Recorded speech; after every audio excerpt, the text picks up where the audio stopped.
Hey guys, what's up? It's Juan here with another episode of the Scuba Instructor Tips series. First of all, my condolences to all scuba instructors out there. I think we're all in very similar situations. So just hold tight, hanging there. Everything's gonna be better in hopefully a couple months, and when it comes back, it's gonna come back even higher than how it was before. That's how depressions work. So yeah, just be prepared. Use this time to be a better instructor, a better person in general. And well, with that said, we're gonna jump right into episode number 3. And I want you guys to really see this as challenges, as opportunities to explore different techniques that you can use in your job to get better at it and provide better service for the people who want you to take care of them, right? Your customers. So if you might recall, the challenge or the tip number 1 was to break the ice. This is just to make the situation more comfortable for everybody before beginning with the training. Challenge number 2 was to see the industry as a whole, and this helps you to see the bigger picture and don't get too narrowed focus on making a sale or offering some training that only you can provide. So remember that we're all in this together, literally. And now comes the third part of this series, and this is going to be to learn to be more sales oriented. Okay?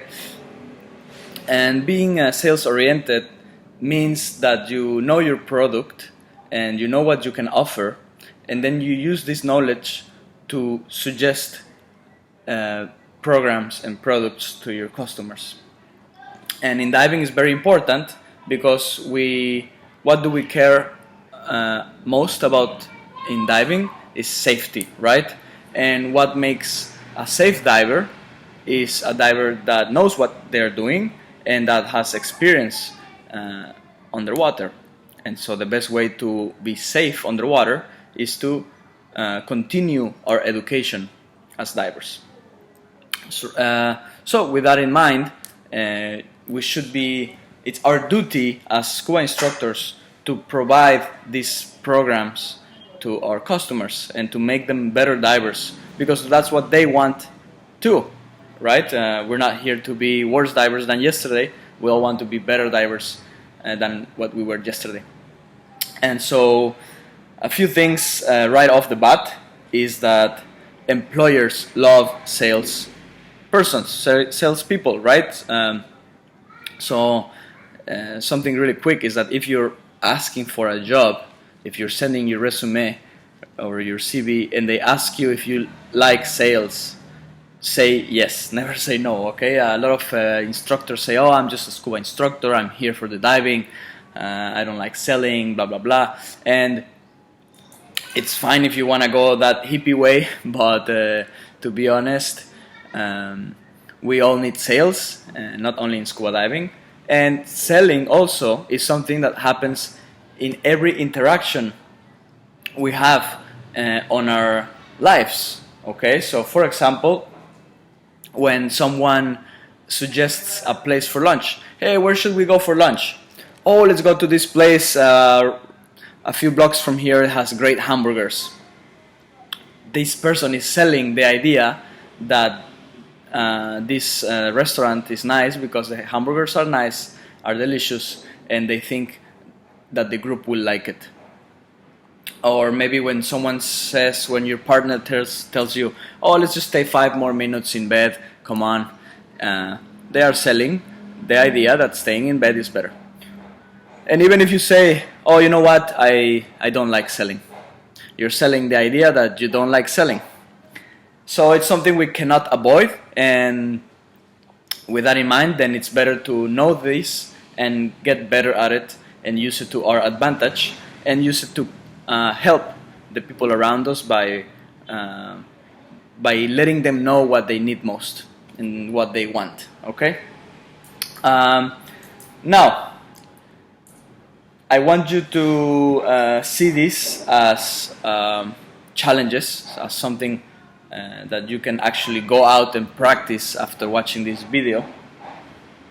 So the challenge for you guys, if you want to follow this advice, is for when the situation comes back to normal, but also you can just practice with your staff or with your family members if you wanted to. The way to be a good salesman or a good saleswoman, a good salesperson in general, is to ask a lot of questions in the beginning with a genuine interest in the person. After you've gathered some information, then you want to think about what you can offer and then suggest a product or a service that will benefit both of you. And at the end, you want to ask for the order. This is a very important step that a lot of people skip. So, a few questions to help you, and you might do them already just because you're curious and you care about your customers. And those questions are: how many dives do you have? What's your certification level? Where did you dive before here? How did you get into diving? Do you like drift diving? Have you done a night dive before? Yeah, all these questions help you understand the level and the situation in which your diver is, your customer. And then, once you have this info, you suggest a program. And with here, you must make sure that you can provide the training, or someone in your staff, that you have the materials available and that you have the time available to do it. And then go and suggest, hey, you know what? I see you've been taking photos. How about you take the buoyancy specialty course, which will help you to make your photos better. Or maybe if it's an open water course, you offer the advanced, or if it's an advanced, you offer a few other specialties: deep diving, wreck diving, depending on where you are, the situation, the diver, and yourself, right? And the last step is to ask for the order. So this is it's quite obvious, but a lot of people miss it. And so you say, oh, you should totally take the advanced open water course. It's so much fun. And then the other person says, oh yeah, that sounds great. And then yeah, it's nice. Think about it.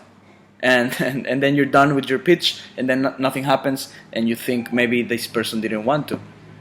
But a very important step is to always ask for the order. So afterwards, it's a little bit uncomfortable in the beginning, but what you must say is, so, do you want to go for it? Or would you like to start with paperwork? Or would you be paying in cash or credit card?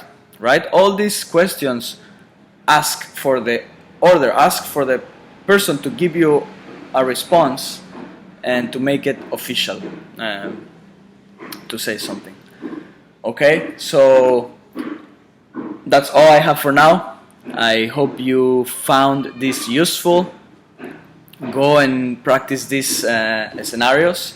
And if I were to suggest two